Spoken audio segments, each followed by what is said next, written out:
Hello everybody and welcome back to Not Enough Projects. Today I'm going to be getting back to work on the 97 Dodge conversion van project. I just got the new heads in, so we're going to be installing those and hopefully getting this thing back on the road. Let's get to it. So here's one of the brand new heads I picked up for the van. Let's give it a quick once over just to make sure everything looks good. This is a Pro Max branded head. I got it off of Summit. I believe it was $450 per head. So really not too bad of a deal. A reman head through a reputable shop is like $450 too. And you still are dealing with the original magnum casting. And these new castings have an improved design that are thicker around the valve seat to prevent cracking. Because as I'm sure you've all heard, original magnum heads have a problem with cracking valve seats. We got all new valves. The surfacing job looks pretty good. We can throw a straight edge on here just to double check, but I don't really have any reason to doubt it. So here we got the straight edge laid down.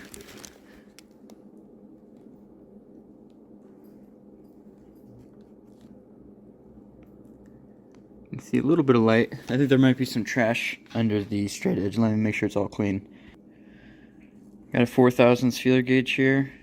You can see no way it's fitting under there. I'll go ahead and check this in all directions off camera. So first impressions on this head are pretty good. Everything looks like brand new hardware, like it's supposed to be. You can see it's got new valve seals in there. Everything machine work wise seems pretty good. All the bolt holes are nice and clean. A little bit of casting flash here in that runner. Maybe take that off with a file. I've heard good things about Pro Max in the past. They also do a lot of aluminum heads, and they get those castings from China. I have no idea where this is cast, probably China. But the cool thing is supposedly they do all the machine work in the United States. That's where they're headquartered. So that's a pretty neat thing. And given that I got this off Summit, I'm not really too worried about warranty if I have an issue with it. So with that, let's turn our attention. We got a fair amount of cleaning ahead of us. You see the deck still needs totally cleaned off. All the gasket material. The valley also needs cleaned up. We'll inspect the cam once again just to make sure we didn't miss anything.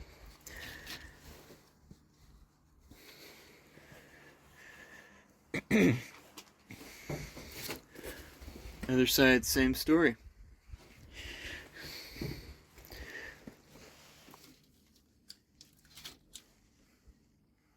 So I'll get you guys set up in a stand, and I'll start working away on this. I like to start with a razor blade, just scrape off the loose gasket material. Alright, you can see how much of a difference just scraping with the razor blade made. Just go over it a little bit more, and then I'll come back with some Scotch-Brite. Give it a final once-over.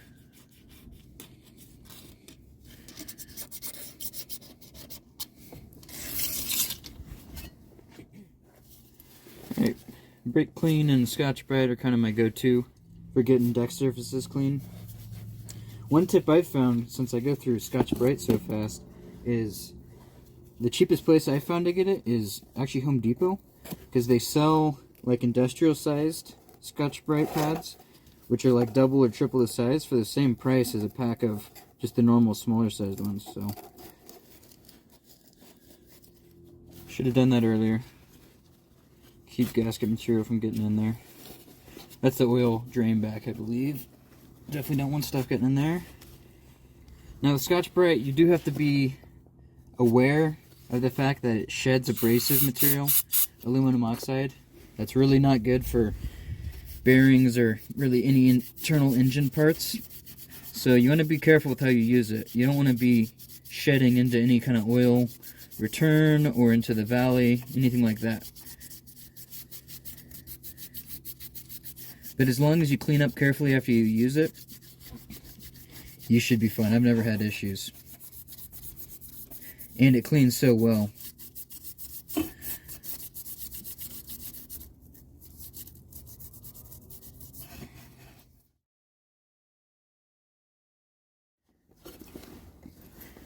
Alright, we're pretty close here now.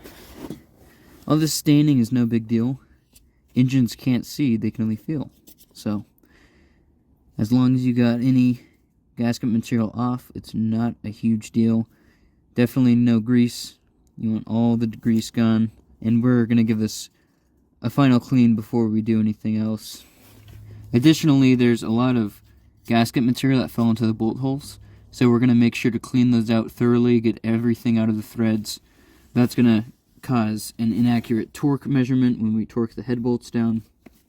I'm going to get a rag and we're going to wipe this down with some brake clean and see how it looks. Now that we've got this cleaned up for the most part, I'm going to grab the straight edge and we're going to give this a quick check.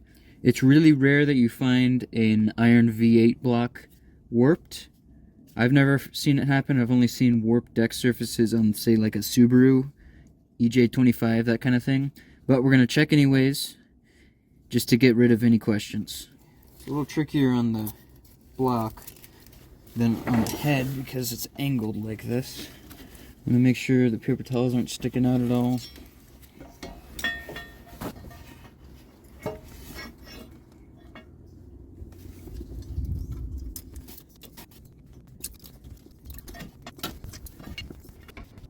Okay, everything I checked came out completely flat on this side. Let's move on to the other side and get it clean. I'm going to do the same exact process on this side. Alright, now that we've got all the loose gasket material off, let's switch over to the Scotch-Brite.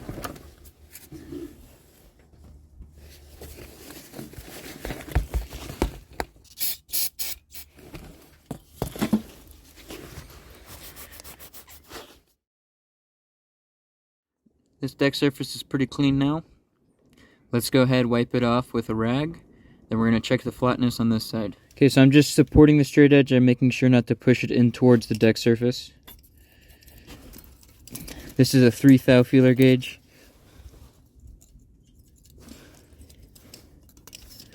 It's not going to get in anywhere. Let's check it this way.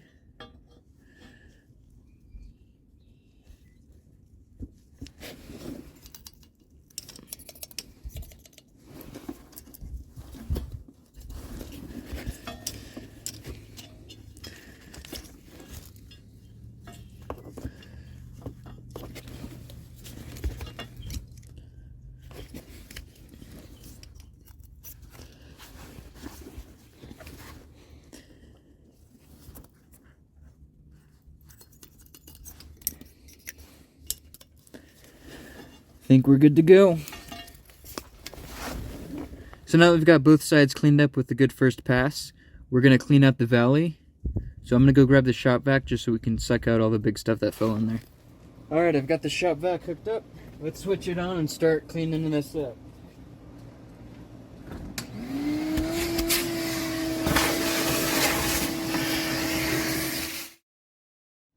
Now we've got most of the big stuff that fell down in there, I'm going to get a rag, or this t-shirt, I guess. Make sure it's free of any debris, and start cleaning up all this oily mess.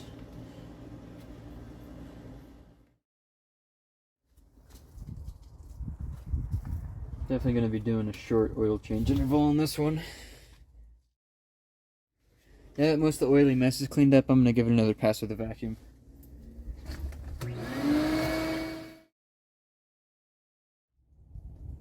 The cam has wear on it, but there's nothing too concerning. These magnums are roller motors, so they don't wear nearly as much as flat tappet cams.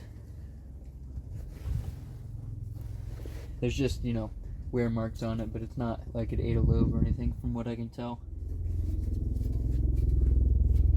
There's a little bit of sludge that's accumulated in some of the little holes, nooks and crannies in here.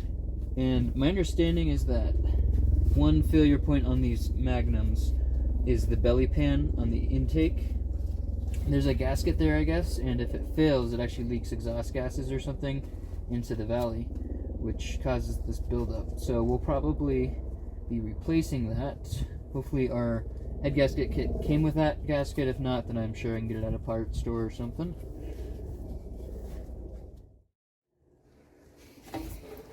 You can see this stuff is like carbony buildup.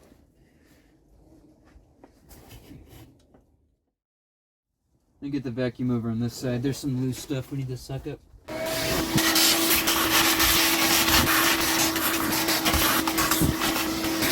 I'm gonna get a rag thrown back over the valley just because this wiring harness has some loom that wants to disintegrate. Keep that from falling in there. I'm gonna go grab the air compressor and the air gun, blow any junk that fell into the cylinders out, and then we should be good to do the final clean on the deck surfaces, clean the oil off of the heads, and get them in place. Alright, got the air compressor all filled up.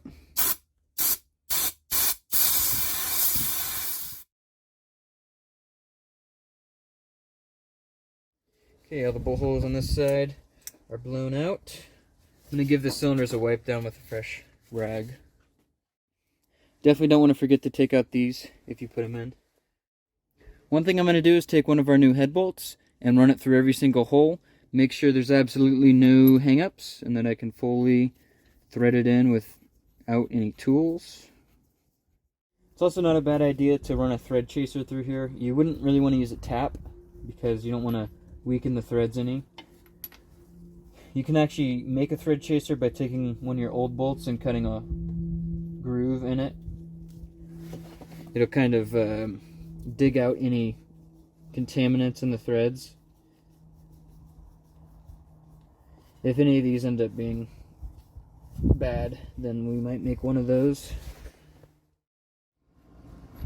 Surprisingly, all those bolt holes felt pretty good.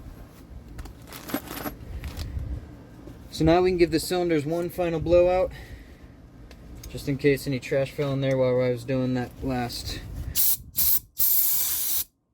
final razor blade clean.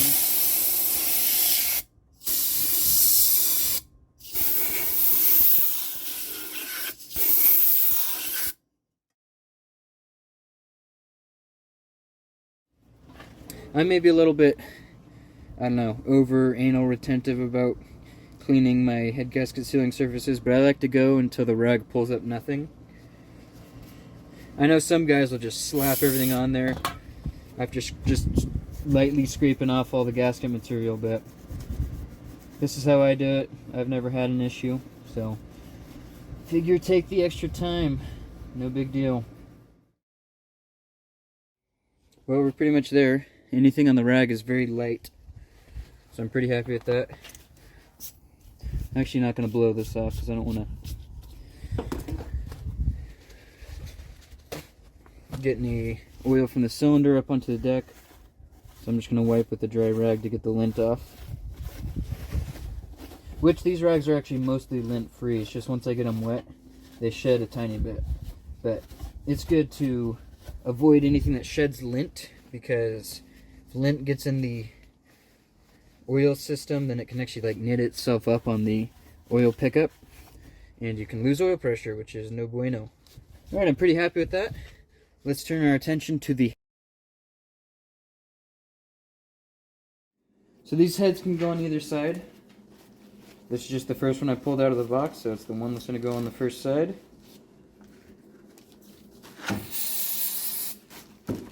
They coat it all down with oil just to keep it from flash rusting and transport and storage. So we just have to clean that all off. Then we should be good to go.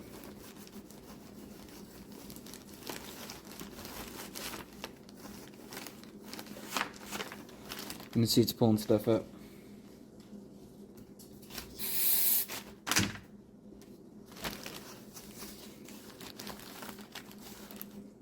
It's always nice to start with a freshly resurfaced head, because there's one thing I don't like doing, it's cleaning head gasket sealing surfaces. Not my favorite.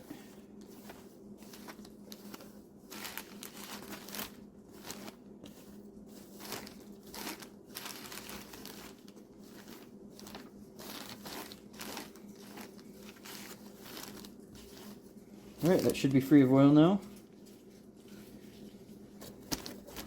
Try to get the loose lint off. There's very little.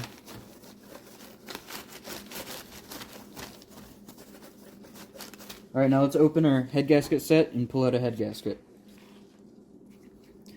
For head gasket sets, I always go with Federal Mogul or Felpro. I've never had an issue with these gaskets. They make excellent gaskets, from head gaskets to water pump gaskets, everything. I always try to go Felpro, or Victor Rhines, or Male, or any of those. But I do try to avoid the no-name gaskets.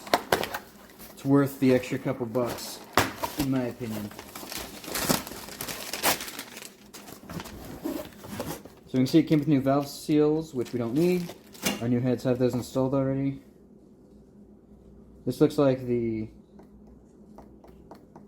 throttle body gasket, which we don't need right now. Right now, we just need our head gasket. So these are composite gaskets. They take up imperfections really well. Much better than, say, a multi-layered steel gasket or something like that. And it looks like our gasket set did come with the belly pan gasket, so that's good because it needs replaced. We got our injector seals. I don't think we're going to be using these. I always just go with RTV. These tend to not work very well.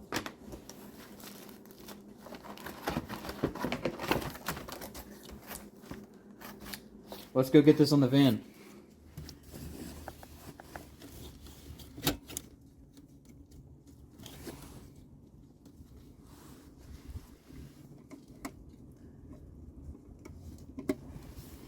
You see it sits down nicely on the locating pins, locating dowels. These small block Mopars use a little bit different kind of system than I'm used to. I'm used to a larger dowel that fits in one of the head bolts, but these work too, I guess. Now when you put a head gasket on, you always want to make sure you have the orientation correct. I know, for example, on small block Fords, it's easy to reverse them, and then you're going to get the incorrect type of water flow through the block. And that's a really common issue for overheating after you do a head gasket. On this one, you can see it's not the same. It's not symmetric because you have this drain back hole over here. So we can know, since we have this lined up, we have it oriented correctly. Now that the head gasket is on, I'm going to go grab the head and we can put it in place.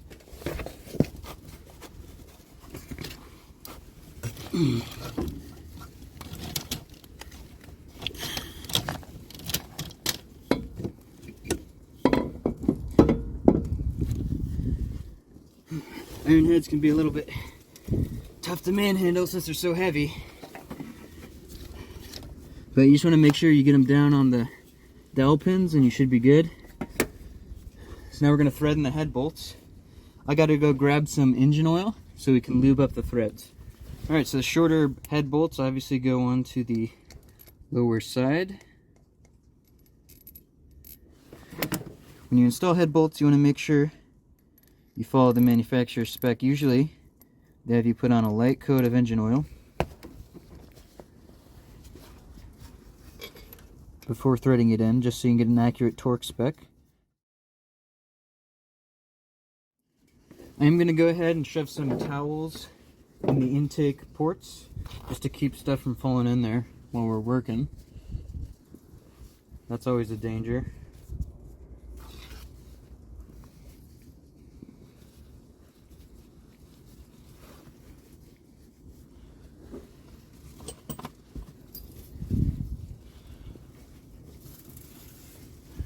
So we should be good there now. I think I'm going to go get the other side cleaned up for the final install, and then we can get the other head in and torque them both down at the same time. I'm not going to film cleaning and installing the head on the other side unless anything different comes up, because it should just be exactly the same. One thing to note, if you're ever using the same Felpro head gasket as I am, is that on this side, you'll notice the gasket is facing opposite. On the other side, we had the blue stripes facing up. Now, that doesn't matter. If it were directional, Felpro would have put this side up or some kind of marking on here. And this is actually the only way it'll fit due to the asymmetrical design. This oil drain back hole has to be open back here. Just thought I would note that because it definitely made me take a double take. Alright, both heads are set in place. Let's go ahead and run all the head bolts down.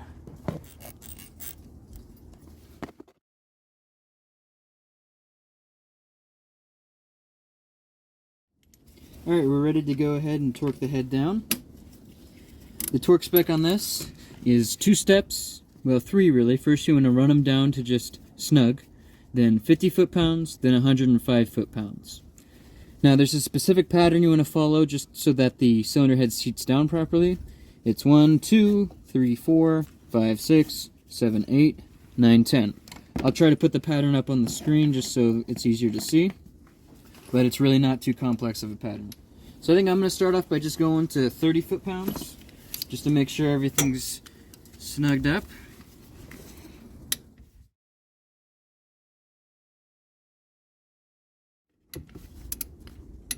Okay, there's 30. Now we're going to go up to 50.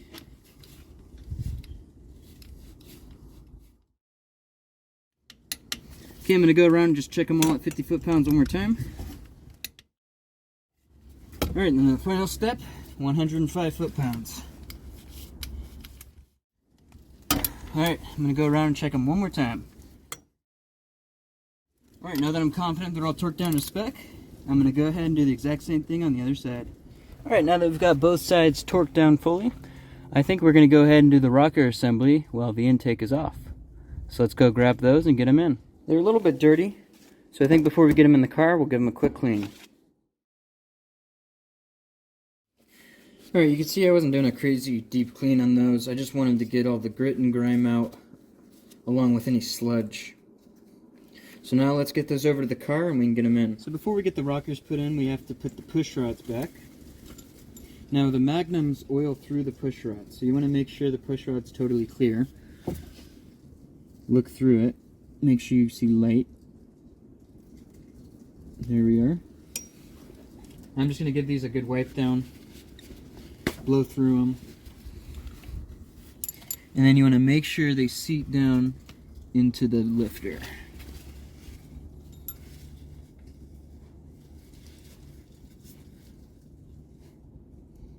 Also, it's good to check them for straightness. You can roll them down a surface or you can look down it, rotate it. Whatever you need to do to make sure it's straight. Now we can go ahead and put our rocker assemblies on. Alright, the torque spec for the rocker arms is 21 foot-pounds. Alright, now I'm going to go do the exact same thing on the other side. Now we've got both banks of rockers torqued down, I think I'm going to go ahead and just set the valve covers on here to keep any junk from falling in.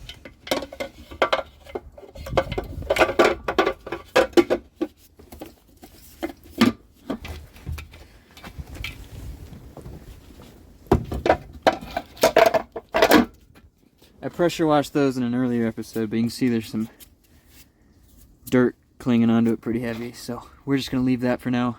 Next up, I think I'm going to put the exhaust manifolds back on. So these exhaust manifold studs and bolts are in pretty good shape for the most part, but as is really common, the nut is stuck on the stud for most of them. So I'm going to see if we can get those off and get the threads cleaned up. I'm going to try using these vice grips on the unthreaded section.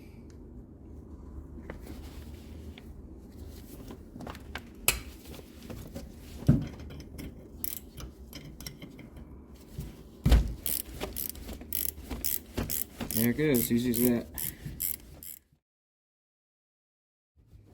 Probably should have sprayed these down with some penetrating fluid. And it looks like we're missing one stud. Let me see if it's still in one of the old heads. Yep, sure enough it is.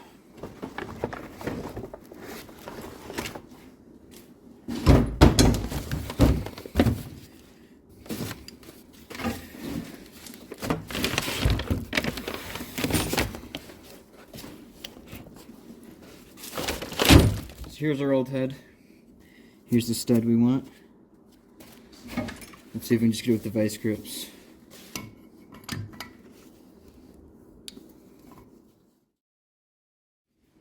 They come out pretty easy. Pop them out real quick.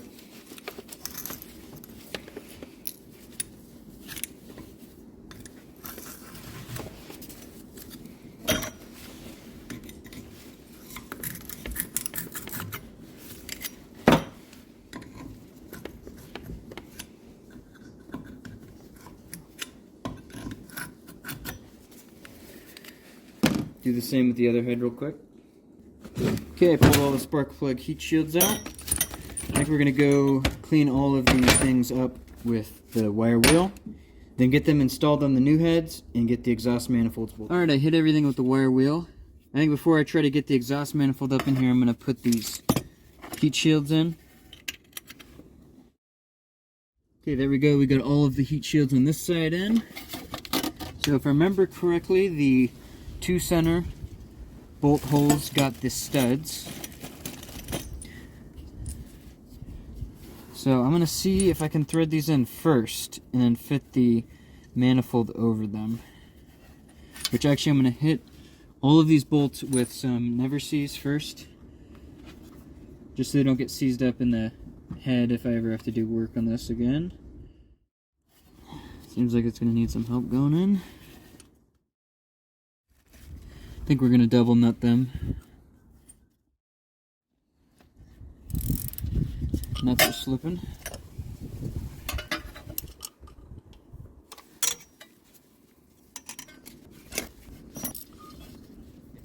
Okay, I think it's fully in. Before we get this other one in, let's just see if we can fit the manifold over the one.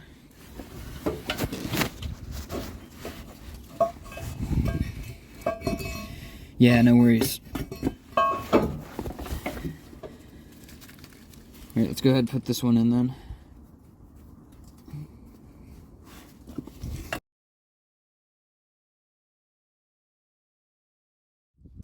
Alright, so now that I've got the studs in, I'm going to put the gasket on, which, from the factory, most manifolds never came with gaskets, but since I didn't resurface the manifold, I'm going to put a gasket on here. Hopefully it doesn't blow out, but we'll see.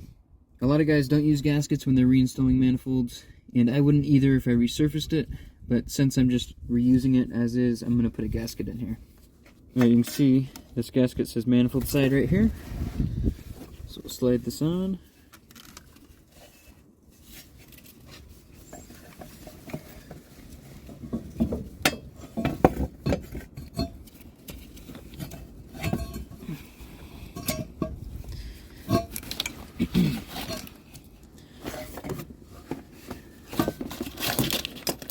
Okay, there we are.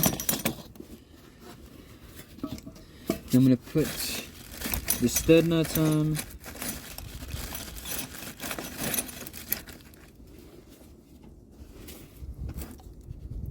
And then give these a dab of never seize, anti-seize, whatever.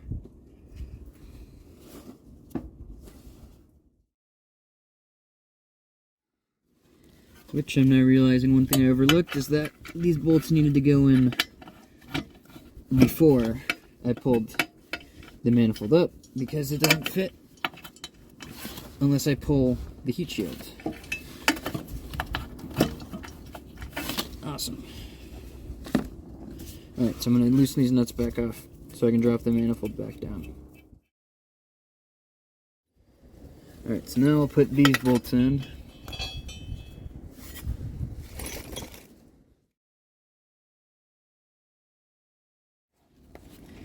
And now I'm just going to get all the bolts and nuts on.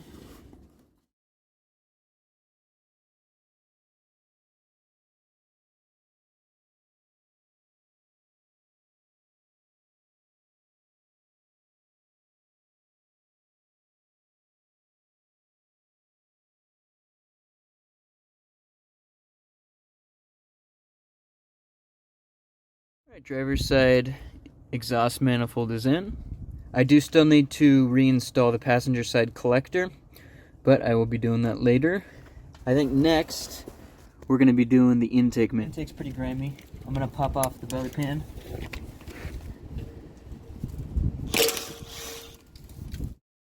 Doesn't look like it was leaking too bad. And now we have good access to clean everything. I think I may be installing this tomorrow because I'm running out of daylight, and I think I want to pressure wash it. So we might turn our attention to the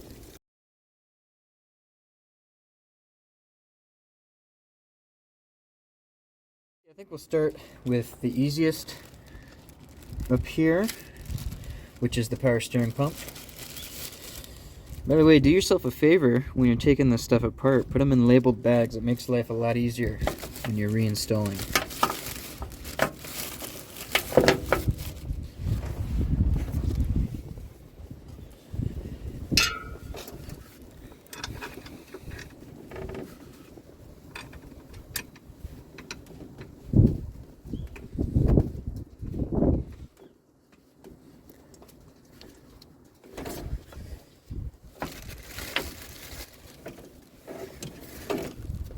Looks like we have a ground strap. I think it goes on this one. Oh, actually, it might go down here. Let's see. Or it could go to here. I just have to check some pictures that I have.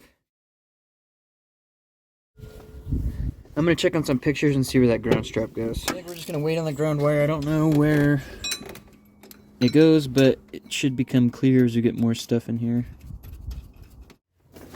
I don't think I checked the fluid before. I'm actually curious what it's got going on. Looks like it's low, so hopefully we don't have a big leak or something. Guess we're gonna find out.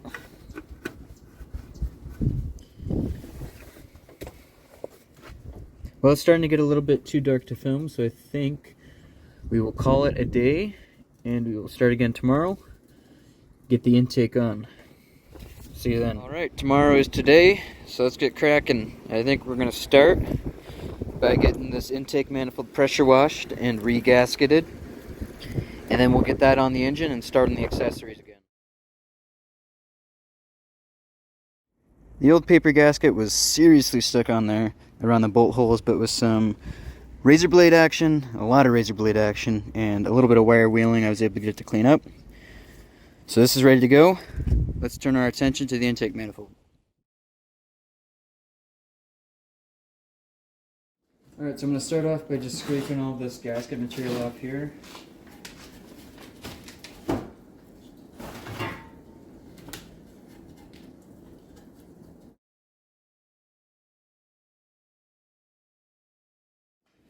Alright, I'm pretty happy with that. There is one more thing I got to take care of. We had one bolt break off in here. Make sure that's on screen. We had one bolt break off in here. So I'm going to grab a punch and a hammer and see if we can knock it out. Yep, easy as pie.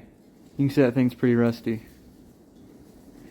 But I've got a whole new set of intake manifold bolts, so we should be good to go. Real quick, I am going to run one of these wire rifle brushes, or whatever you want to call them, through these bolt holes. I'm going to go use the air gun to get out any gasket debris that got in there, and Scotch-Brite debris, and then we're going to get the belly pan, or the intake pan gasket on with the pan. Alright, I've got all the debris blown out of this. Also cleaned up the intake pan and the intake bolts just with a wire wheel. So let's go ahead and get the new gasket on. I'm going to start by degreasing both surfaces. It's a paper gasket, so it's not a huge deal.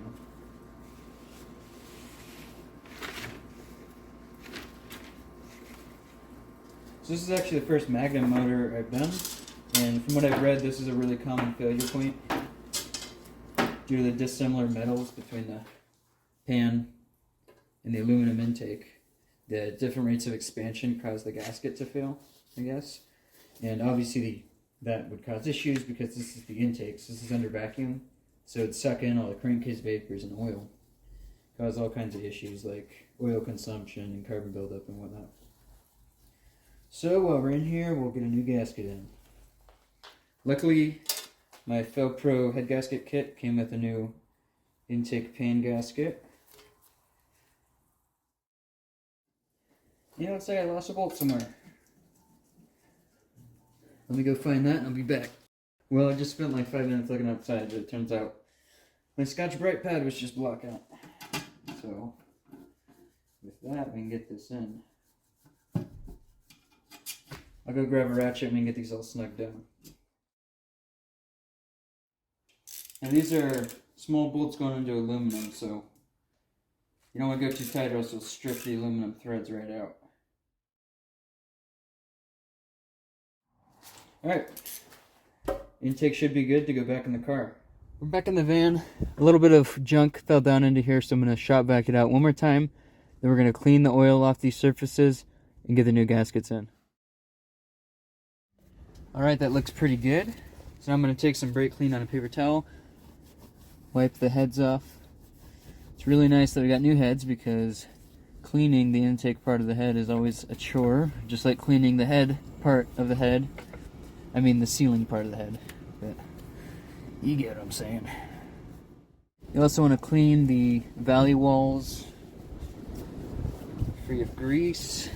Now the Felpro gasket kit comes with these cork valley wall gaskets. I never use them. I've never had good luck with these. I just use a pretty big bead of RTV, and that does way better in my experience. I'm going to give the intake ports a quick vacuum out.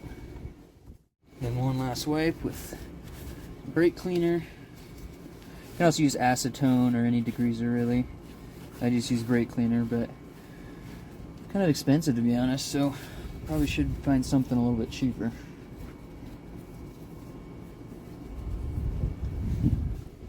Okay, now I'm going to get the gaskets on.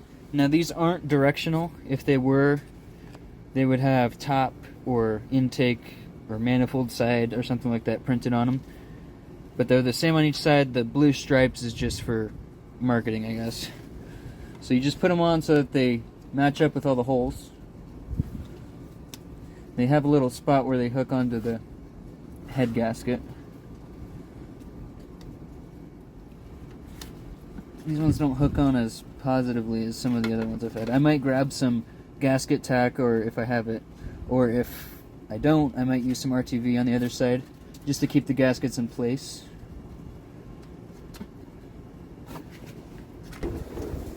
Alright, I'm going to use some of this Permatex Right stuff just to hold the gasket in place on this side.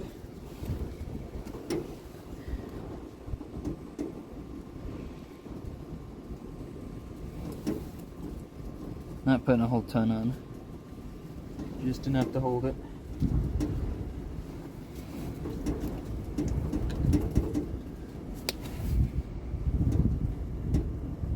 Make sure all our ports are lined up. There we go, it stays on nicely. I'm going to do the same thing on the other side. Now I think on the manifold side I am going to do a very light skim coat of RTV just because there's a little bit of pitting on the intake. So this should take up any of that, prevent any kind of leaks.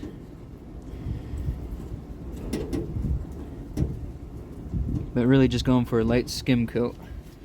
Now I've heard probably 1,000 different ways that guys put on intake manifolds. Some do RTV around all the ports, some do just around the water ports, some don't do them at all. So your mileage will vary. This is just what I'm doing.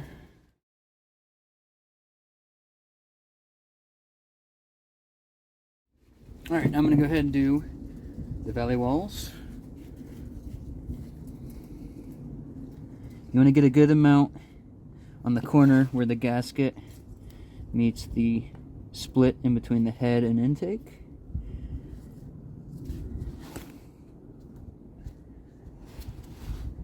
I'm going to put just a touch behind right here because it's starting to come up a little bit.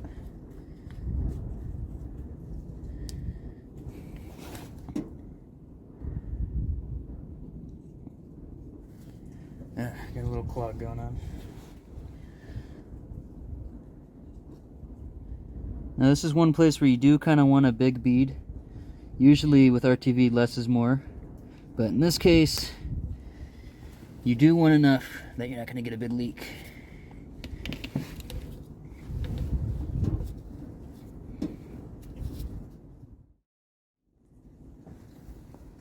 Well, it's certainly far from the most pretty bead I've done, but it should do. Just want to make sure there's no gaps in the RTV bead.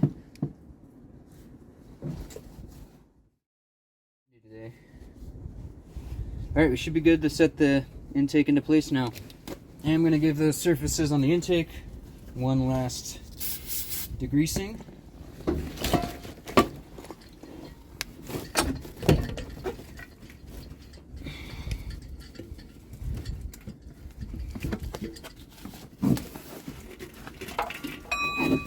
Just want to make sure the bead of our TV is making contact everywhere. It looks good.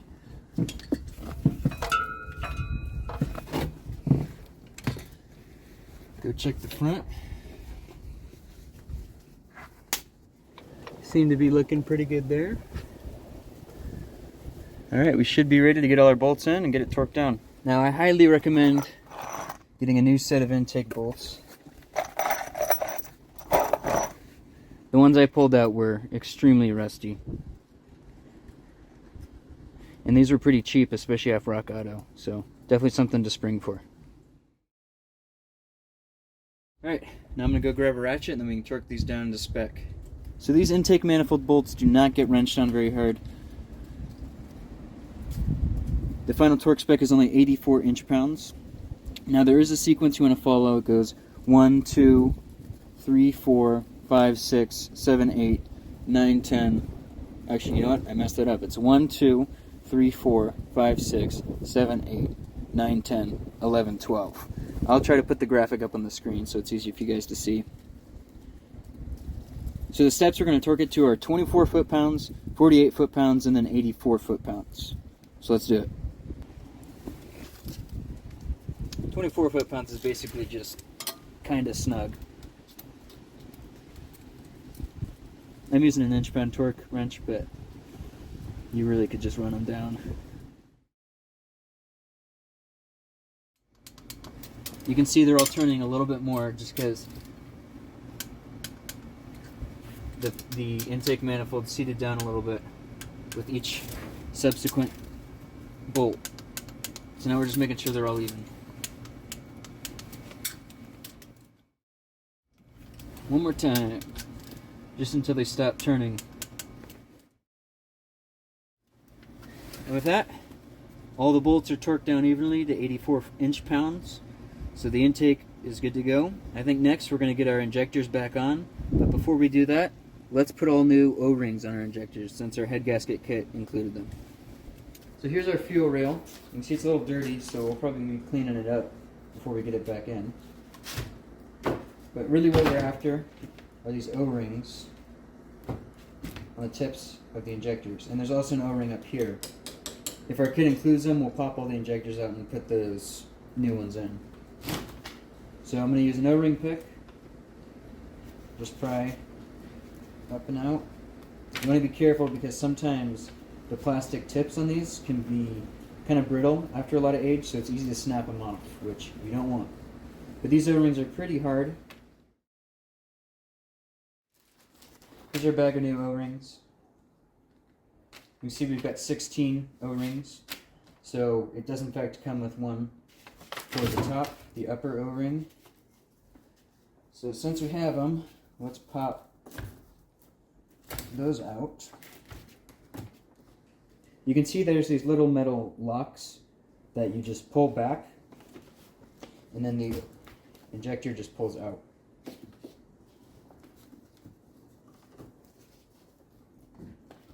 I'm going to grab some gloves so my hands don't smell like gasoline forever. Sometimes they get a little stuck in there, so you just got to work it out. You don't want to go full gorilla on it.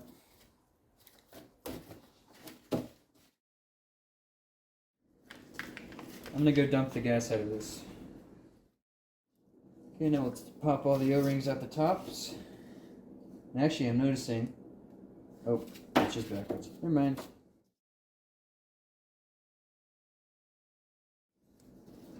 There we are.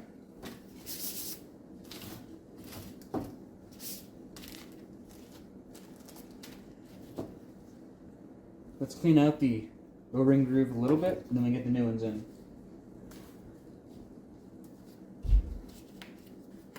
I think we're going to use our trusty Scotch-Brite pad.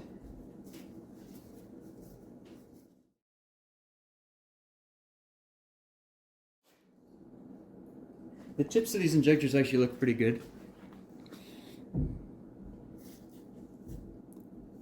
You see there? they're not all varnished up. The lower injector O-rings can actually create a vacuum leak if you don't get them seated in right. I've actually had that happen before. Or if they fail. So, definitely a good time to replace them since we got them out.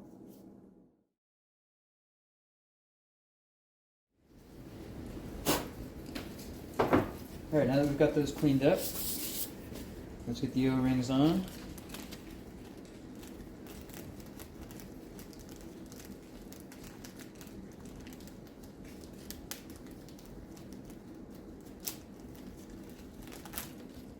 Whoops.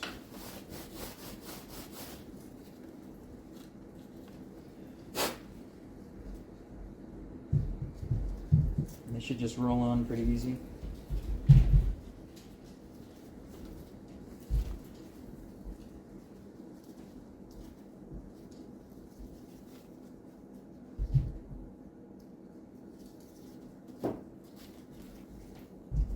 We will lubricate these a little bit before we put them in.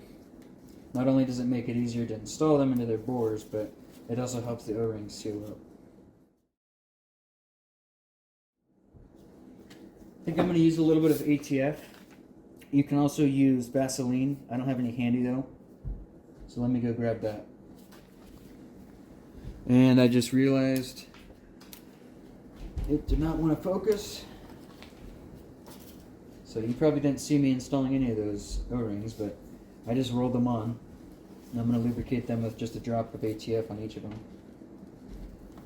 A little bit more than a drop, I guess.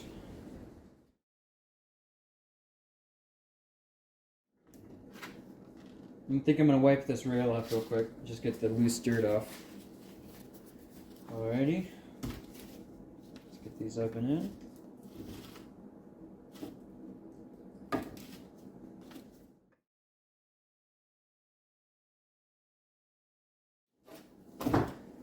Put the locks back on.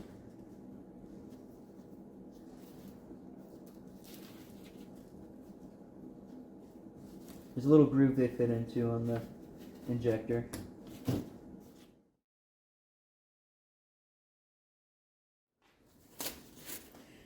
with that, our fuel rail is ready to go in. Alright, let's set it into place.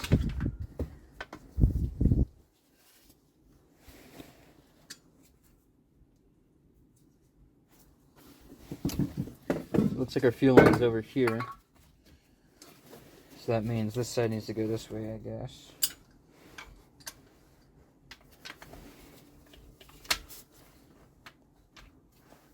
Okay, and you want to make sure each one seats down. It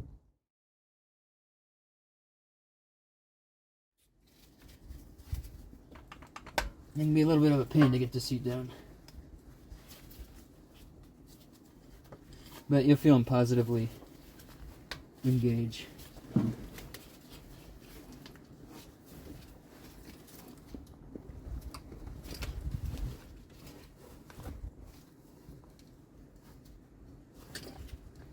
Alright, looks like we got them all seated in.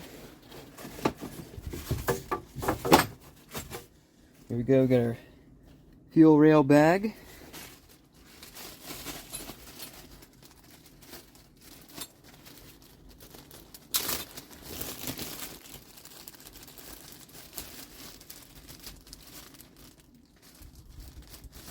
Looks like we've got some studs and stuff. So I'm going to need to check the pictures real quick and figure out what needs to go where. Actually, from just looking, seems like I figured out where one goes.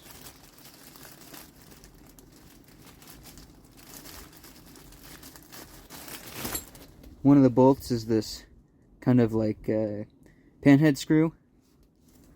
And one of the little brass inserts in the plastic fuel rail is cupped to accept that. So I know that goes there.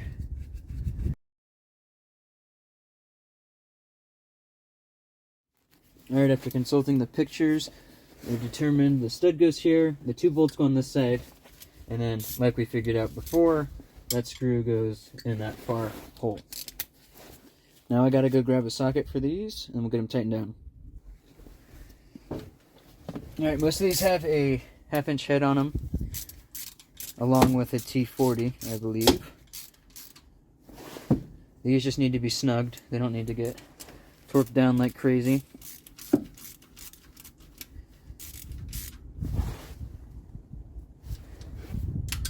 Gonna need a deep socket for that one.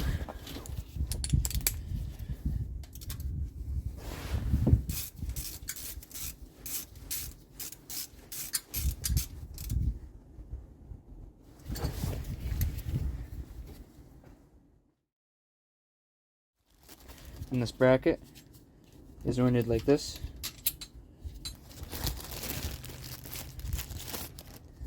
And gets this nut.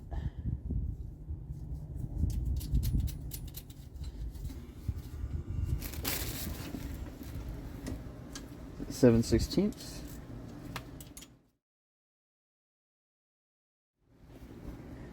Alright, now let's go ahead and get our valve covers installed for real. Get the new gaskets on there and get them torqued down. So here's the valve cover gaskets the Felpro head gasket set came with. I've had really good luck with these, never given me a problem, and you can reuse them. I always try to go for these over cork whenever I can. So it's going to be set in place.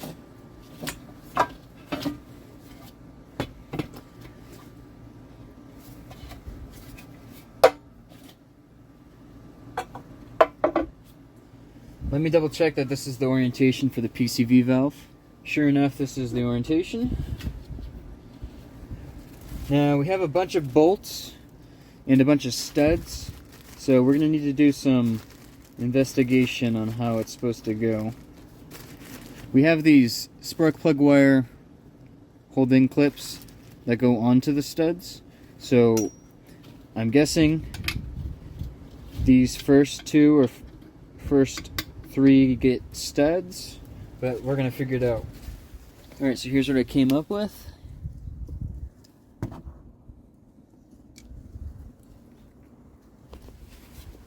I don't know if it's completely right. I don't know if it matters. But it's what we're gonna go with. And if we need to switch some studs and bolts around, then so be it.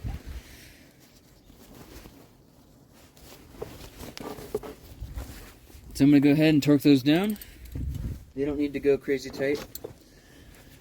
Just snug.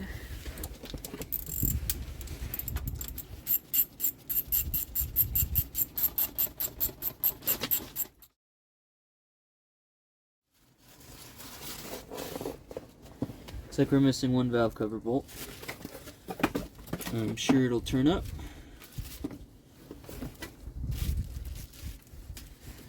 Keep that in the back of our minds.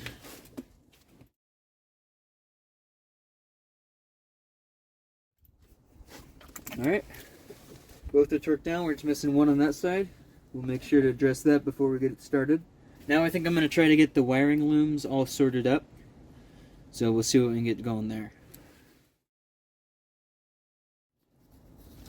You see I broke this RPM sensor, so I'm going to have to get a new one. I'll probably get it from the junkyard.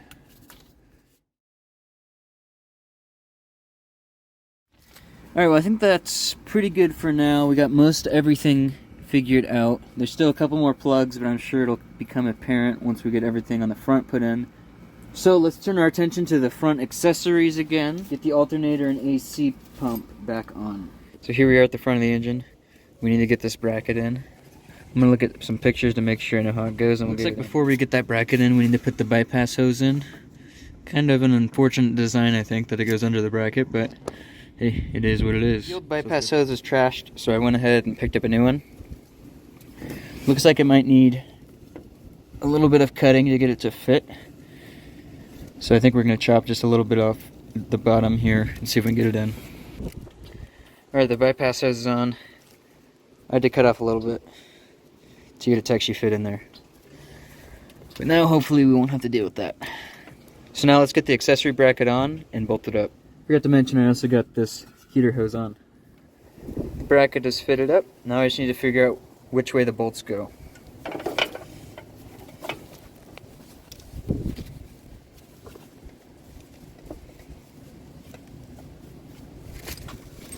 Here's the bag for this one.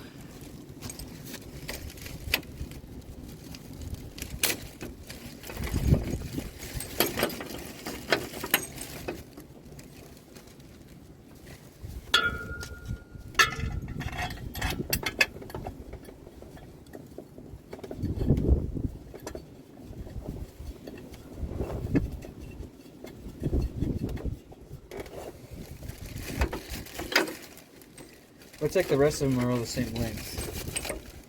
Oh wait, no, there's one more long one. So the longest one goes over here, from what I can tell. And the next longest, I believe, goes right here.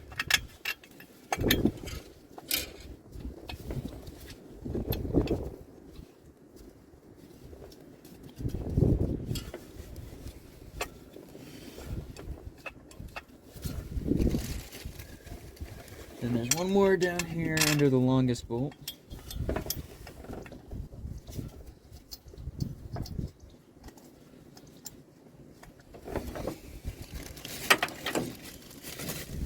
Another down here.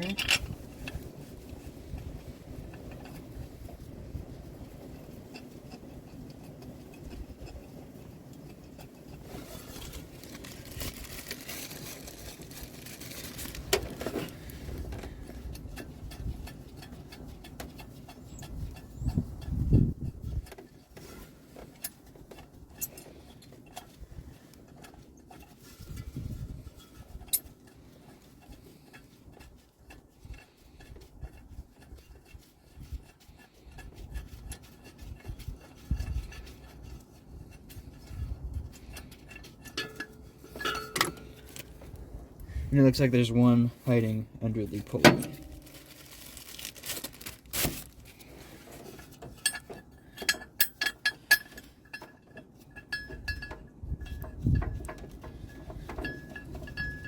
I'm gonna go grab a ratchet, then we can get these all torqued down. So we do need to figure out where... Uh-oh.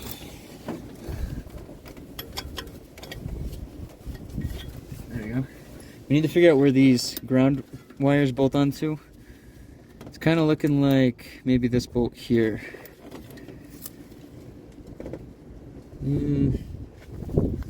Oh, it might actually just go under the head, now that I'm looking at it. Like that. Into this bolt hole. Right there. Okay. That makes sense. So let's get the rest of these torqued down.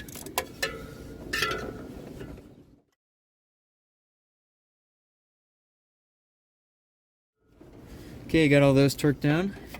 Now we should be ready to put the alternator back in. And we can throw this idler back on.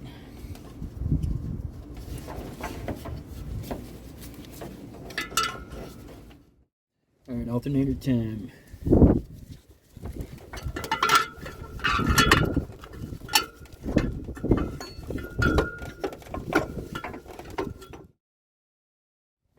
It's gonna need beating on there, so I'm gonna go grab a hammer.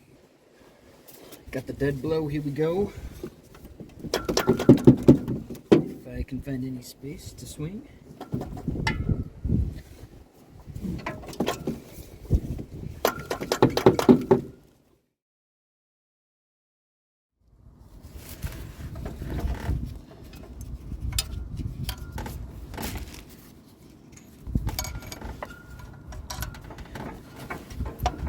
There we go.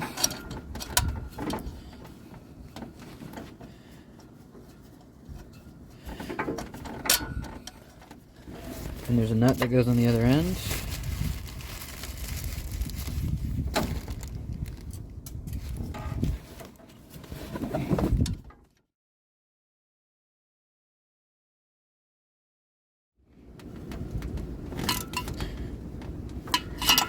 Alright, let's get back inside and get all the electrical connections hooked up.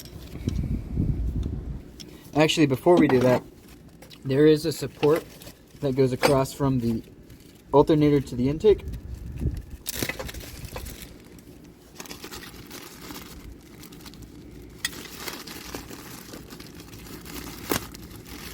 It's this bar.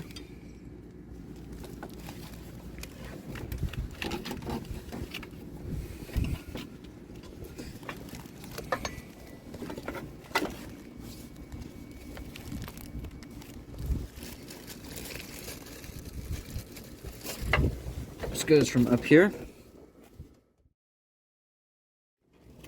Alright, I'll go ahead and tighten up this outer one, and we can tighten up the inner one once we're inside the cab.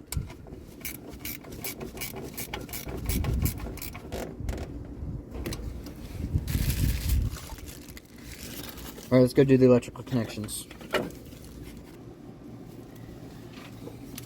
Alright, it's a little tricky of a shot.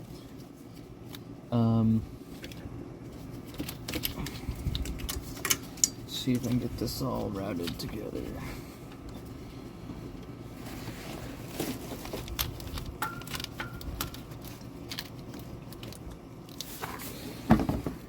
Alright, so there's 3 electrical connections, actually 4 electrical connections on the back of the alternator.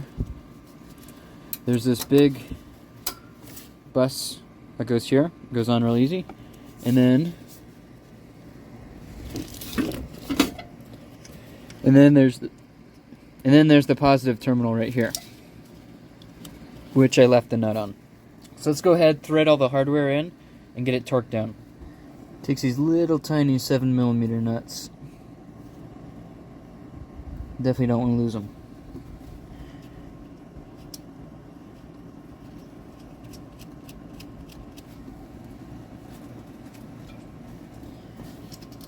This larger one's a 10mm.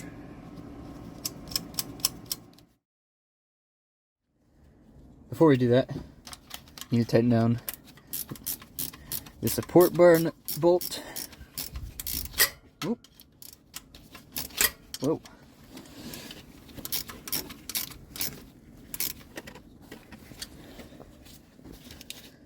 You know, this probably, if I can get it to come out, goes better under.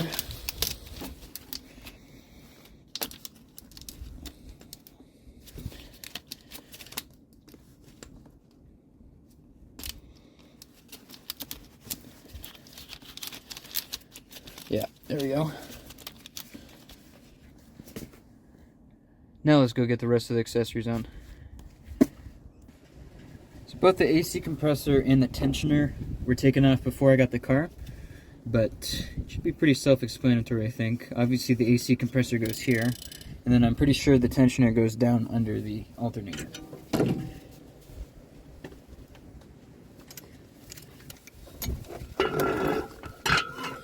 Luckily, the guy left the bolts in it.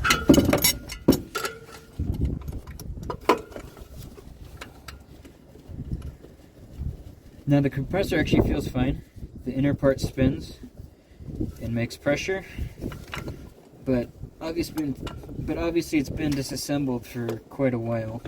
So I do want to retain the AC system. I want to make it operational, and I have all the equipment to do it, except actually the machine to capture the coolant, but luckily it's already discharged for us. So maybe in a later episode I'll get all the O-rings, we can inspect all the hoses and get it charged up and checked for leaks.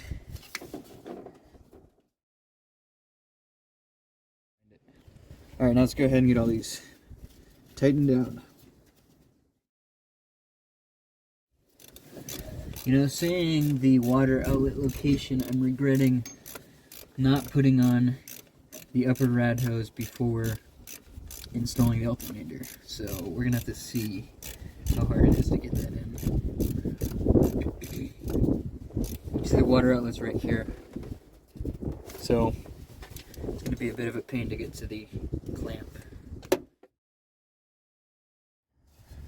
Alright, next up is the tensioner.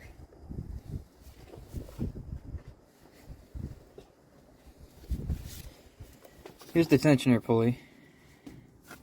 Pretty sure it goes down here.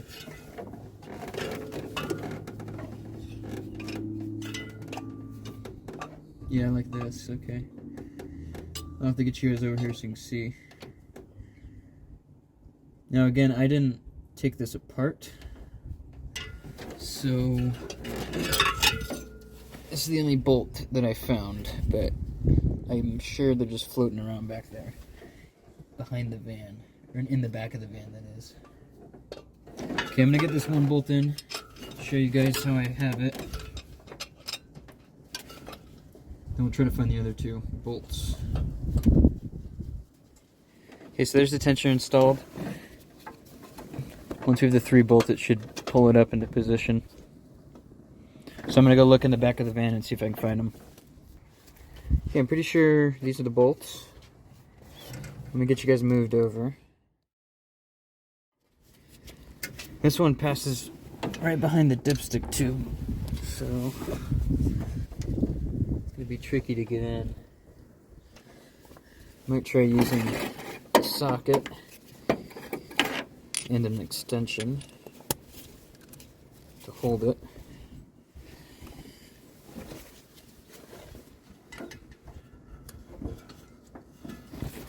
Or I might just drop it. We'll see.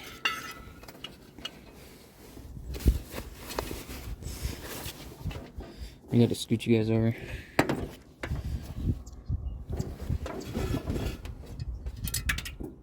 And I'll just drop it. Okay, here we go. Take 2.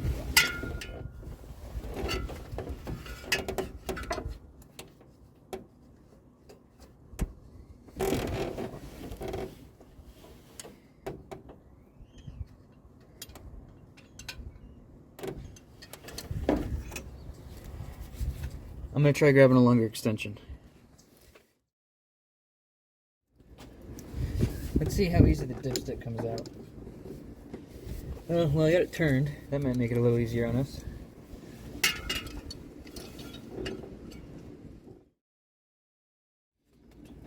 Oh, maybe. It's in the hole. See if I can get on it with a socket. Tighten it down.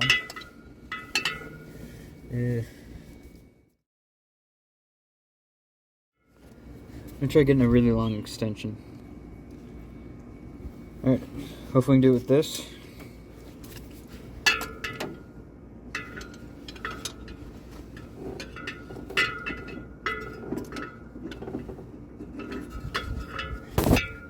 Need a little bit of less length, actually.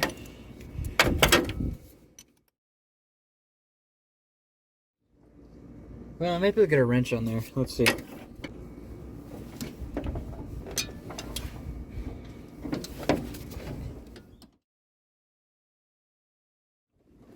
I'm gonna try going at it from inside. Alright, there we go. That was a little bit annoying, but we got there in the end. So now all the accessories and all the accessory idlers and tensioners on. There's a couple bolts up here we still need to do yet. Looks like we have a couple ground straps that need bolted on. The dipstick, engine oil dipstick, has a bolt that it needs to go in. And also this heater hose has a bolt that needs to go in. So I need to find those. I didn't take them off, I don't believe. So they're probably floating around somewhere. Here's the upper rad hose. Let's see if we can get that in.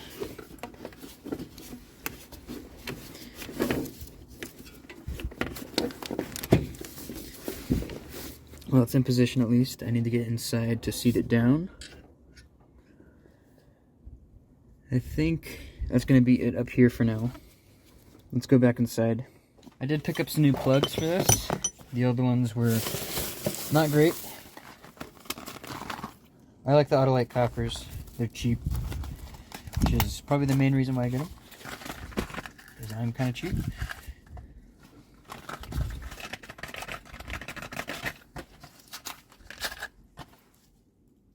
It's a good idea to check your gap on these. As long as they're close, I'm not really too concerned. This is not a performance motor.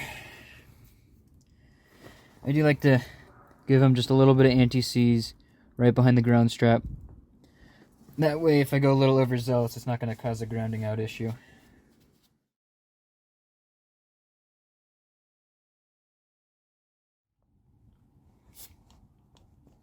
Huh, check this out. The stud right here is like different colors. I forget what you call that. Weird.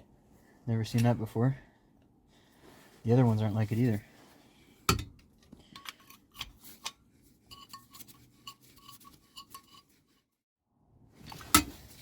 Alright, I'm gonna go do the same thing on the other side. Alright, both sides have their plugs in. The sun's going down pretty quick, so I think it's just about time to call it a night. Last thing we can do, I guess, is get a new cap and rotor on. You see this one's pretty crusty.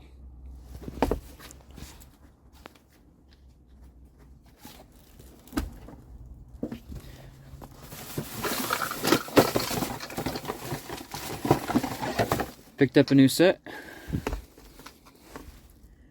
So let's pop off the old one. Get the new one on.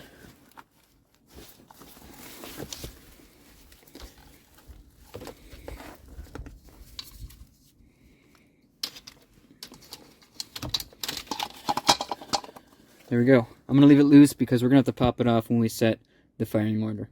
So we're very close now. Just a couple little ends to tie up. I'm confident tomorrow we'll be able to get this started up.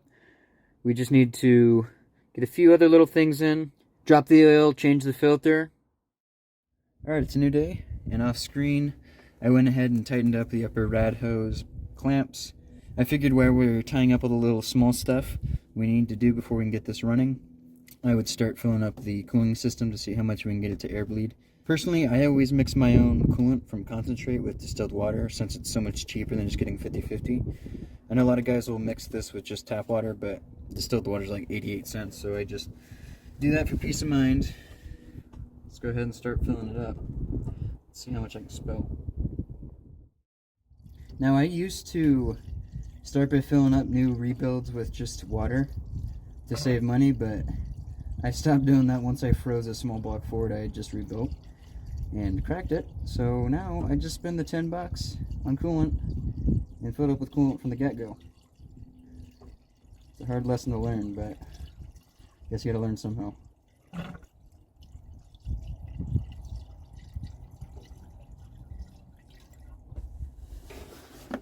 Alright, there's a gallon. I'm gonna check under for leaks.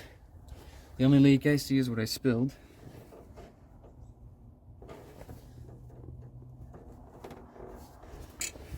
Sure, we got a long way to go till we get up to capacity.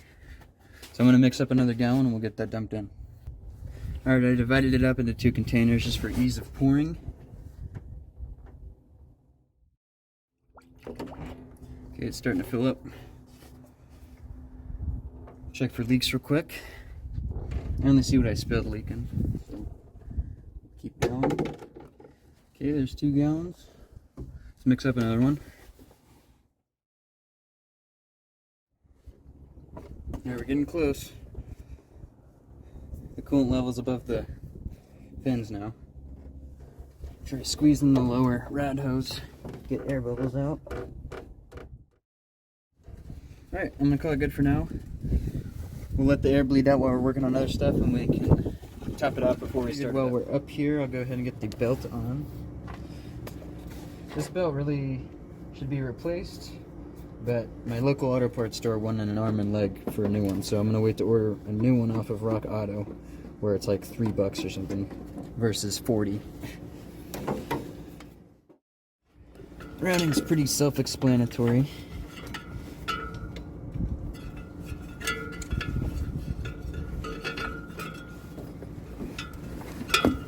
The fan's a bit of a pain to work around, but we'll get there.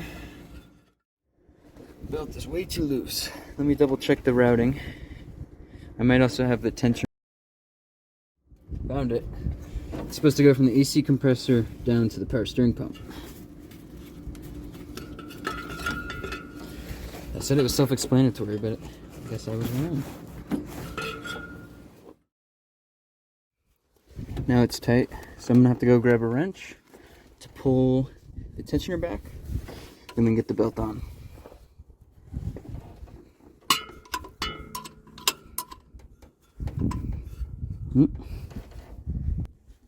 Okay, looks like this thing's a 15mm.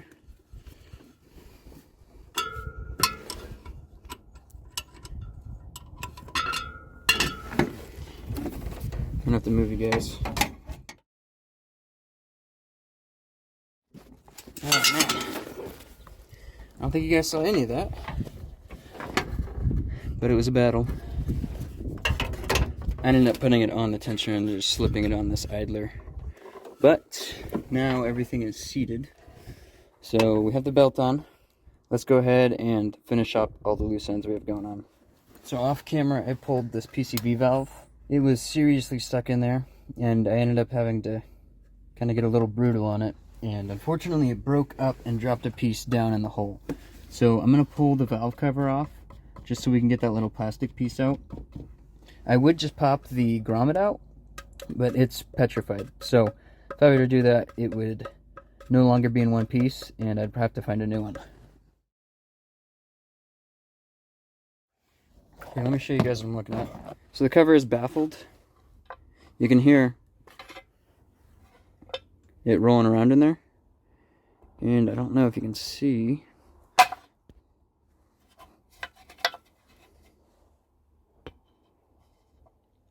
There you go. You can see the PCV valve, the part that broke off. So I'm going to try to wrangle that out of there with some pliers and see if we can get it out.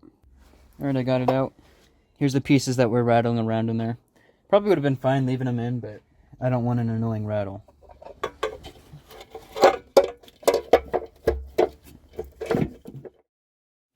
Alright, now that we got that taken care of, we can get our new PCV valve in. I'm going to lube it up just a little bit so it slides in easy, since this rubber grommet is no longer very rubbery. Oh man, seriously not rubbery. There we go. You should not have to do that, but this grommet is petrified. And we're going to run it for now. So, there it is. I don't know. I didn't take the PCV valve hose out originally. That was already off. I don't know if it's kicking around in the back of the van, but if it's not, I will just use some hose I have laying around. Alright, now let's get all these bolts on the back of the heads bolted down. There's also the support bolt on top of the AC compressor that I need to tighten down. Okay, with all those done, I'm just going to go around the engine and see if there's anything I missed. We can already see here there's a clamp that needs tightened down. Looks like we have an electrical connector hanging out here. Oh, I see. That goes... Earlier, I think I referred to this as the crank position sensor. I was thinking of like a small block Ford. I think they have those back here if I remember right. This is actually the oil pressure switch, which I broke. And that's what this connector goes to. So I think for now, I'm going to take this out and attach my mechanical gauge, just so we know what's going on. And then later I'll get that from a junkyard. We do need to figure out where the coil attaches.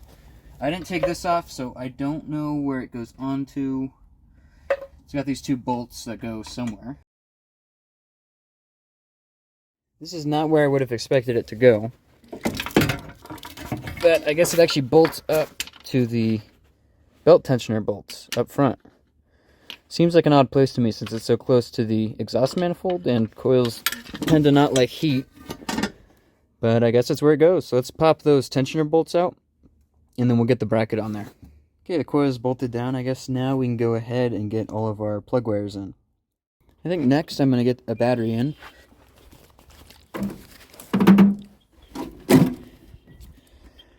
This is not the right battery, but it's one I have laying around, so we're going to try to use it. You see the terminals are on the wrong sides, but I'm hoping there's enough slack in the harness. Well, we can get the negative on, no problem.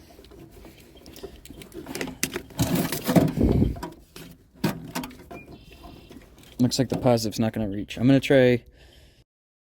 Alright, I was able to muscle it on. Let's go see what works. Alright, I'm in the cab. Here we go. Buzzer works. I heard the fuel pump run. Got some lights on. Let's see if the engine will turn over. Yep. Although, I am seeing something concerning. Watch this. You see that ground? That grounds to the heat shield glowing. So we must have a bad ground somewhere that I missed. And you know what? I remember I forgot to attach the ground on the front of the engine. So it's trying to ground through there. No bueno. Let's go fix that.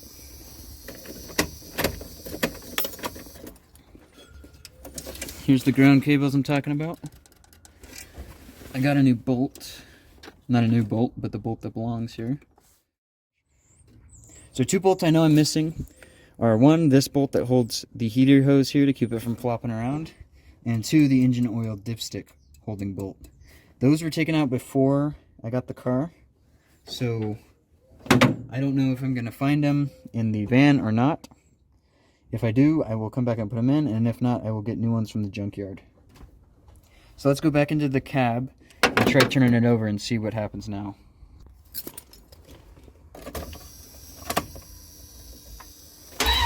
Quite a bit more happy. You can see it actually spins around faster now. So let's get the number 1 plug wire out. Turn it over so it's on the compression stroke. Then we'll turn it up to top dead center off of the balancer. And then we can route all of our spark plug. Number 1 spark plug is out. Gonna see what kind of gymnastics I can do to both turn the key over and have my finger down that hole.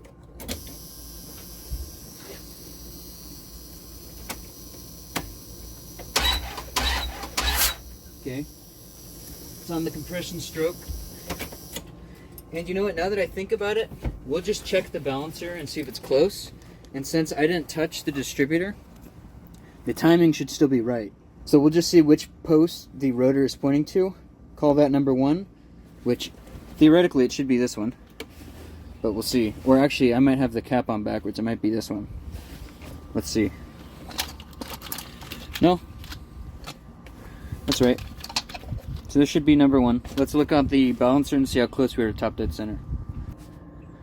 Hopefully you can see the marks down there. It looks like we're about 5 degrees after top dead center, which makes sense. We probably overshot it just a little bit. But now that we know we're pretty close, we can go back and just use the distributor as it is. We'll obviously retime it once everything's running, but for now that'll get us in the ballpark since I didn't touch it at all. So we now know that the number 1 marked peg is in fact number 1.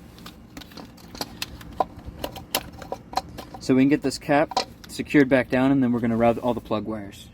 One nice thing is that the Magnum intake manifold has the firing order written up here, so it should be pretty easy. Notice another nice feature is they have the distributor rotation marked on here. That's always something that's easy to forget. Turns this way. And they also have the cylinder numbers. Makes it very easy. What I like to do is hold all the plug wires by the part that goes into the distributor.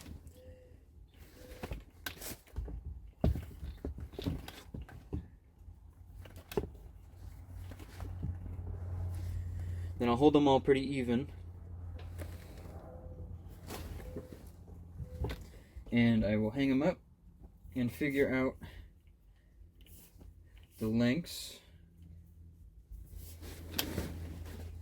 Now number 1 is going to be a pretty long one. Let's say this one. Let's give that a try. Looks like it could be a little shorter, but it works. We can always switch it out if we need to. So the next one is 8, which is this cylinder. That's going to be one of the shorter ones.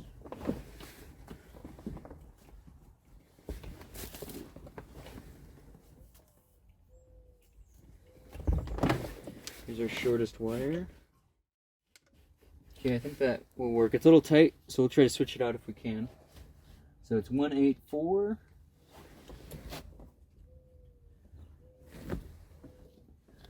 It's just that 4 cylinder over there. I'm used to the Ford numbering, so this is messing with my brain a little bit. The Ford firing order is 137-26548. But the reason why it's different is because they number all the cylinders different. They number it like 1, 2, 3, 4, 5, 6, 7, 8. So this is a little bit different for me. 4 is going to be one of the longer ones. Okay, next up is 3. Also going to be one of the longer ones. Right here is going to be a shorter one, but not the shortest. Try this one. Next is 5. Shorter one. 7. It's going to be the shortest one. 2, which is the longest one we got. Or one of them. Well, it looks like we did pretty well on our first try. I might come back here and see if we can get them any better before I loom them up. But that is good enough to run it. To make sure all these are seated down.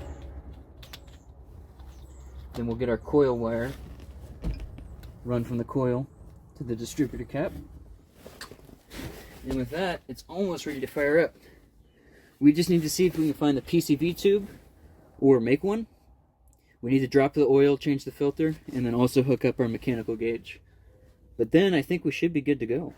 Alright, I've got my random tubing box. Let's dig through here and see if we can find something that'll work. It's the right size, not quite long enough. This is certainly not the right hose. But I think it's the best they got for now.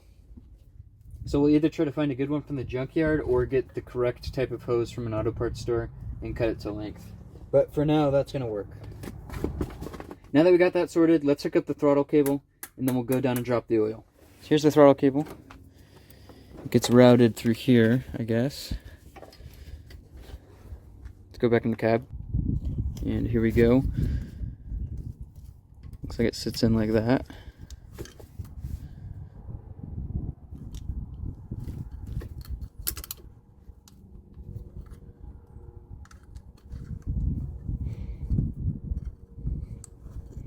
Okay, I think we have it. Let's give the pedal a shove and see.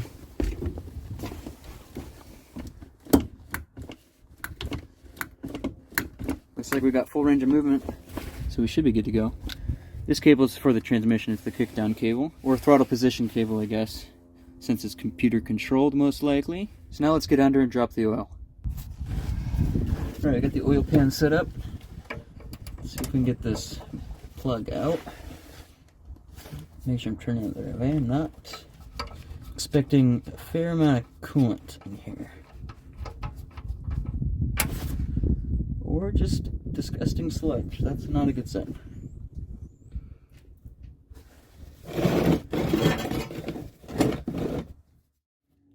That is some nasty stuff. So we're going to let that drip out for a long time, it's looking like. Till it's all out. What's interesting is it's kind of red.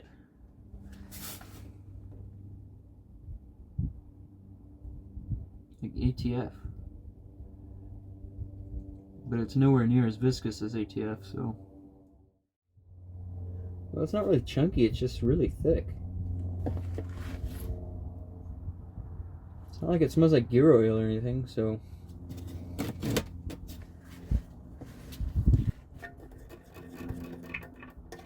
guess it's just sludged up from the coolant.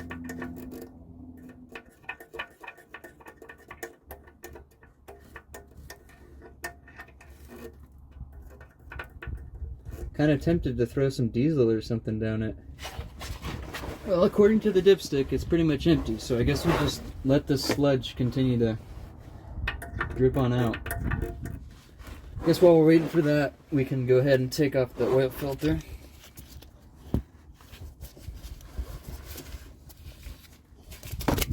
Ooh. That's awesome, I just dropped you guys into the oil pan. And by you guys, I mean my phone.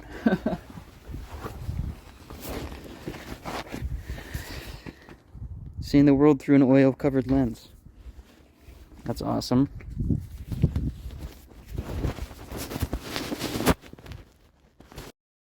Well, that's pretty awesome, huh? Anyways, it's just about done dripping. So I'm going to put in our new Wix filter. Alright, I'm not actually going to film the actual process. It's pretty simple. I'm just going to screw it up onto there. One thing I nearly overlooked is that we need to get the collector bolted up to the manifold. And it's a lot easier with the oil filter out of your way. So I'm gonna go grab the bolts for that and we'll get it bolted up. Both bolts are in. Now let's get the filter up and in. Don't want to go too tight. And looks like the lens is still oily, but it's pretty much done dripping. So I'm gonna go ahead and put the plug back in. We're gonna do a short oil change interval. Try to get all this sludge out of the crankcase. Should be good to fill her back up, and I think we're just about ready to start it up. There is this heat shield I need to bolt back up, but that's not critical for now. Alright, I've got it filled up with 1030. Dipstick reads full. So I think with that, we're just about ready to fire it up. I think I'm going to mix up just a little bit more coolant for if we need to add it if it burps, once it burps. But yeah, then we can give it a go. Alright, here we go. Got a little bit of gas in it. Let's see if it'll start up. Right away.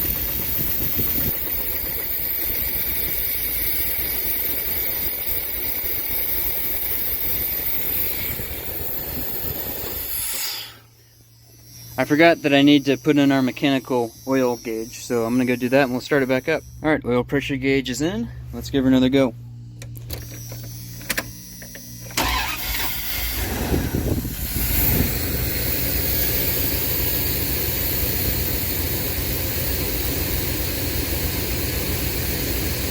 Looks like we got plenty of oil pressure.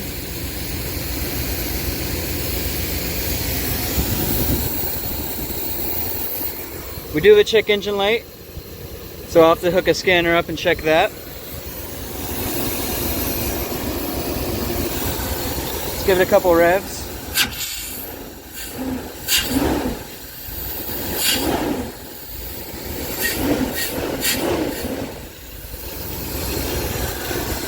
Doesn't like that a whole ton. Could be related to the check engine light, most likely. It's not missing though, it's very smooth. Let's see if the transmission works.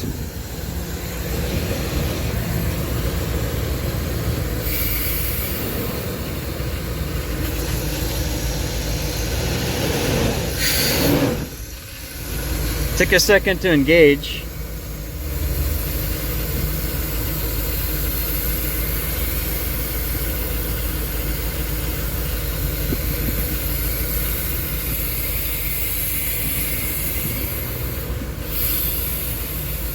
But it does go back and forth. That's a good sign.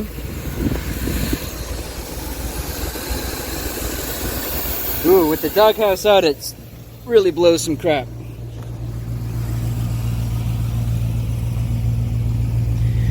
Got some condensation like you'd expect coming out.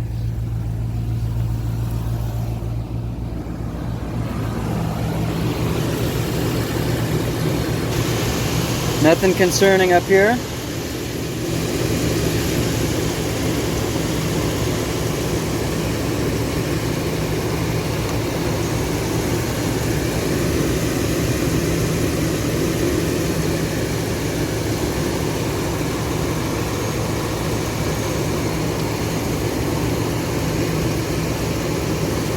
I don't know where the cap is, but I'm going to leave it off until it burps. So we want it to get up to temp so that the thermostat opens, and then it'll get out most of the air.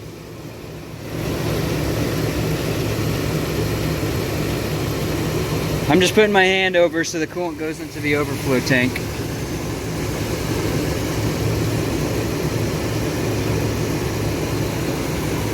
In fact, I think I'm going to set you down, put this hose into a bottle, and take the screw out. It's running really nice. No weird ticks or knocks or anything. That's a good sign. Burning off some junk from the manifolds. Let's check our gauges. Oil pressure seems kind of high, to be honest with you, but maybe that's just because it's cold. We'll see. Oil pressure obviously isn't working since the sender's not hooked up. Looks like we're charging. Temp is cool, obviously. I think while it's warming up, I might go grab the scanner and see what code. Check engine light is on due to P0505 idle control system fault. So we'll have to do a little bit of investigation into that. But for now, I'm just going to let it continue warming up.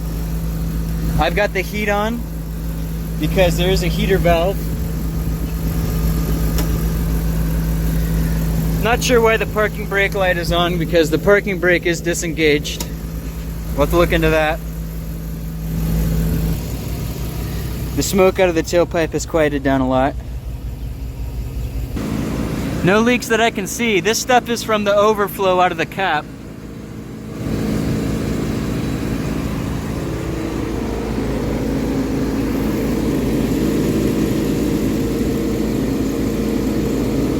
That weird sound is the blower fan. It might need addressed. Doesn't sound very happy.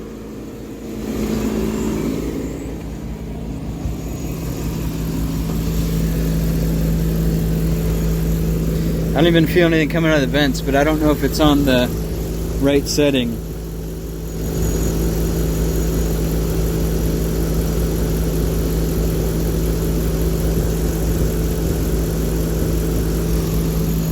Oh, I feel heat coming out of the defroster holes, so I guess that just needs... I just need to figure that out.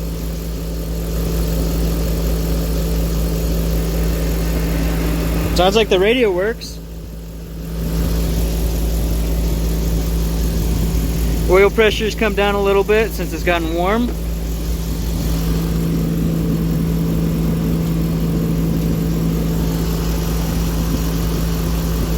We're just gonna keep letting it. So the idle control is definitely wrong. There's something up with that, because I gave it some gas and let off and it died. Let's see if I can get this buzzer out. There it goes. So I'm gonna do some looking. I wonder if I'm just missing a plug or something like that. And I'll get back. I feel pretty stupid. I'm sure all you guys who are familiar with these magnums were screaming at me. The IAC pin tile operates right here. So the air comes in from here over to this. Now, obviously, if you don't have the air cleaner on, then it's not going to work. So let's get this in place and see if that fixes our problem. You got the air cleaner on, made sure to put the gasket on the bottom. I also attached the crank breather. So let's see if that fixed our problem.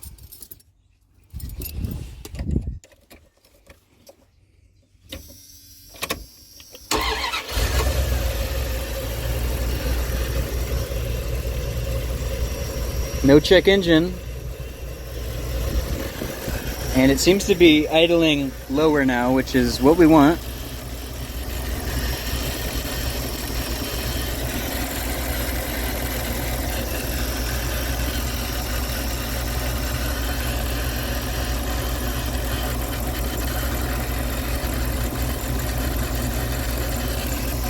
I do hear a weird noise.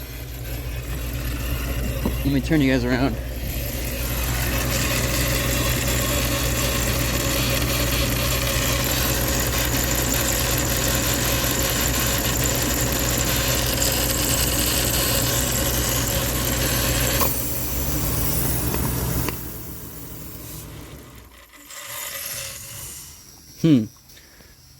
Did you guys hear that?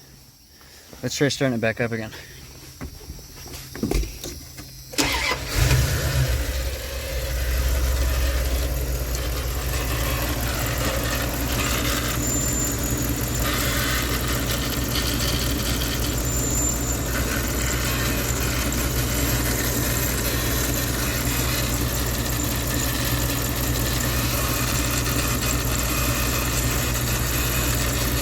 It's weird, I feel the vibration on the PCV valve. I do hear a little bit of a vacuum leak. I wonder...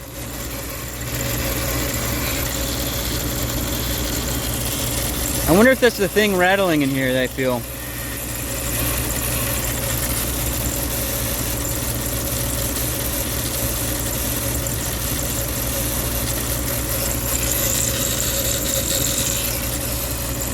I think that's what it is. Okay. That's weird, I've never experienced that before. Let's go check on the coolant.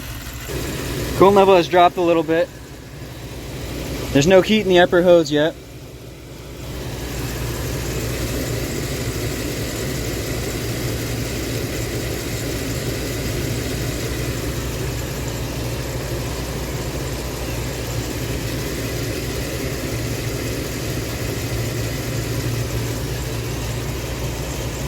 Another quick check for leaks. Only thing I see dripping is what I've spilled. And some water dripping out of the muffler, but that's not a big deal. Forgot to mention earlier, power steering works.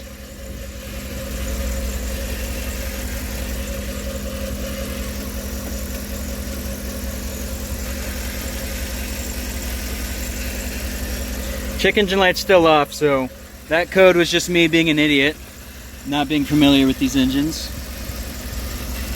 I do hear a little bit of a chirp, so I think one of the pulleys probably needs replaced.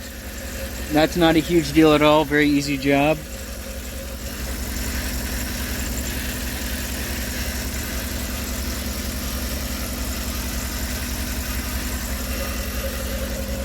Temp gauge is starting to move, so I'm gonna go check the radiator. Yep, upper rat hose is starting to get hot. You can see some old coolant moving around in there. I'm going to add a little bit more. You can see it bubbling, sucking it all down. Getting all the air out. That's what we want. Gonna feel the heater hose, see if that's flowing. Yep, nice and warm.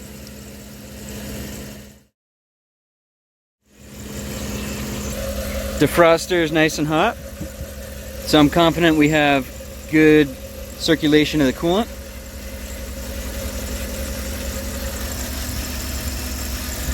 I am going to need to figure out what that noise is. It's annoying.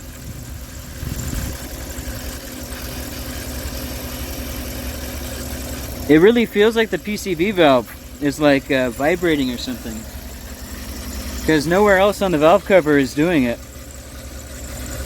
Very strange.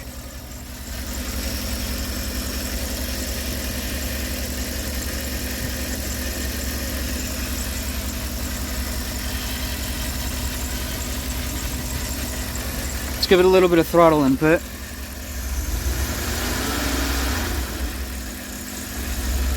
Almost died there. I wonder if it just needs to learn the idle or what.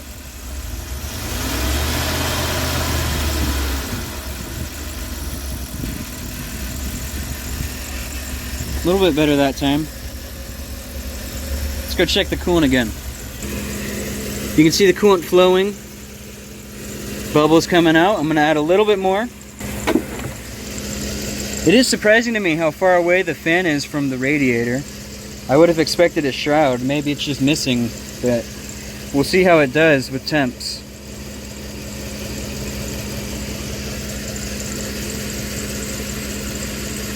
Let's go see if the temp gauge works.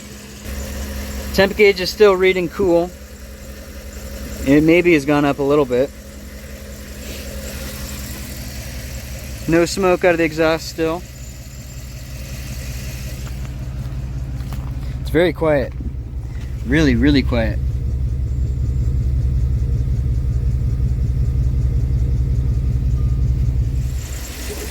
Hot idle oil pressure. Looks like it's about at 36. I'm happy with that.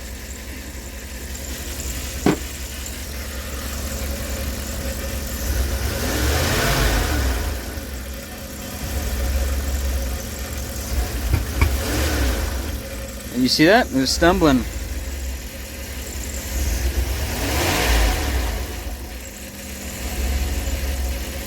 It's got a weird stumble when I try to give it gas. Wonder if the timing needs adjusted. Wouldn't be surprised. It's going to be a little bit interesting to adjust it on this thing, because I think you're going to have two people. Oh man, looks like the coolant might be overflowing a little bit. Oh, it's just sucking the steam out. A little bit more coolant.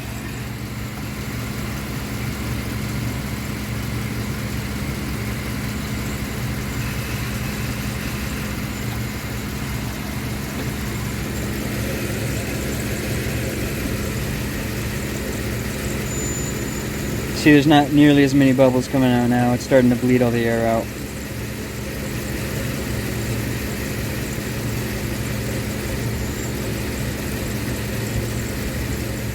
Well, if I put it into first, you can see we cruise along no problem.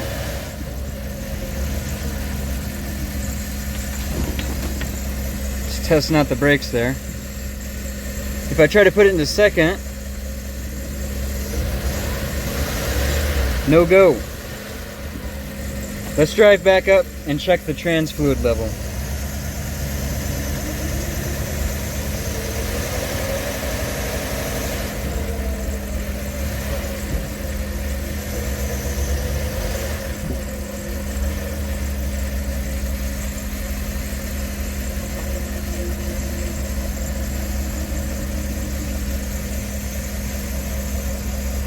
The brake pedal's pretty heavy. I wonder if I'm missing the vacuum hose to it.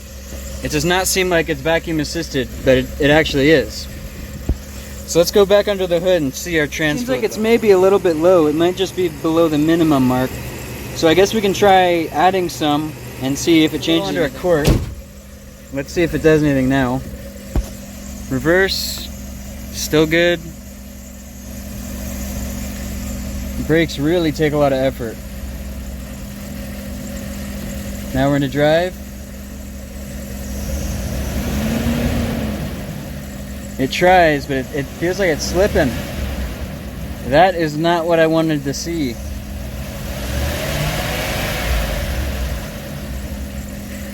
I was worried about that because the guy was nice enough to tow it for me because he lived 2.5 hours away.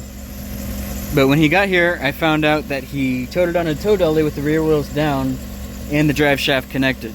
So I'm hoping I'm not going to have to do a transmission rebuild on this thing, but we're going to see. Still goes forward in 1. Nothing in 2.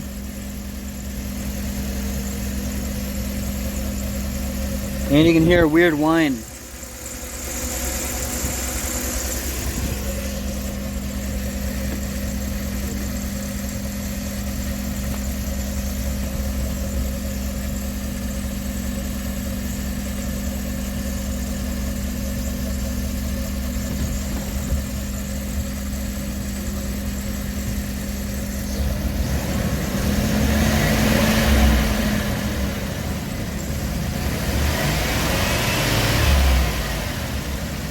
You see it kinda can do it.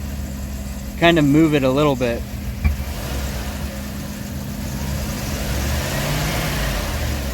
It is not happy though. I think it's slipping.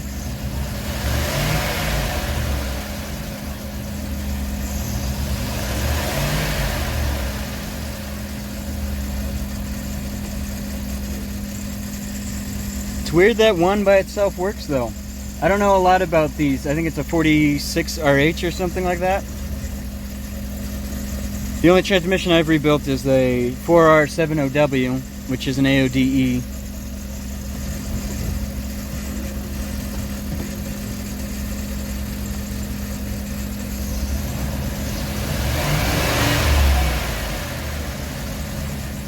Well, I suppose I'm going to do some reading.